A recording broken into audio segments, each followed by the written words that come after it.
जी बिल्कुल, इस वक्त मैं मौजूद हूँ जनूबी पंजाब मुल्तान निश्तर हॉस्पिटल में, जहाँ पर आमिर करीम खान डीसीओ मुल्तान आए हैं, विज़िट किया है। और यहाँ पर जो पनाहगाह वज़ीर आला उस्मान बुज़दार की हिदायत पर उसकी तामीर शुरू की है, इस बारे में उनसे पूछते हैं। अस्सलाम वालेकुम सर। सर, आपने आज यहाँ पर विज़िट किया और ये पनाहगाह जो बनाई जा रही है, इस हवाले से ये बताइएगा कि सर ये कितने की लागत है इसके मंसूबे के ऊपर, और कितने बंदे इसमें पनाहगाह में? बिस्मिल्लाहिर्रहमानिर्रहीम। इसकी कुल लागत इस पनाहगाह की तकरीबन 68 मिलियन है और इसने 2 साल में मुकम्मल होना है। लेकिन चीफ मिनिस्टर पंजाब की स्पेशल डायरेक्शंस हैं कि ये अवामी सहूलत का मंसूबा है, तो इसको जल्द अज जल्द मुकम्मल किया जाए।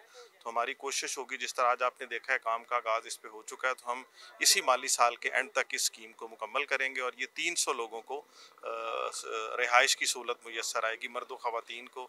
इसमें उनके लिए अलग अलग किचन भी होंगे, अलग अलग डाइनिंग हॉल्स भी होंगे और इसमें एक फ्लोर की गुंजाइश भी रखेंगे। अगर फ्यूचर में कभी एक्सपेंशन करनी पड़ती है तो इसका 4th फ्लोर भी डेवलप किया जाता है।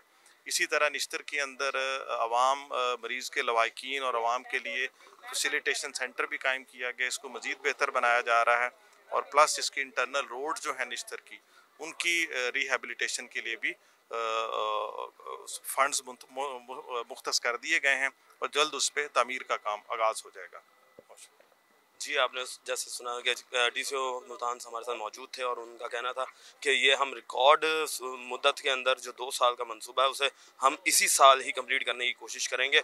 और मुल्तान शहरियों के लिए और आने वाले लवाहिकीन जो मरीज़ निश्तर में आएंगे, उनके लिए एक बहुत अच्छा और खुशगवार लम्हात ये बनेंगे। जी।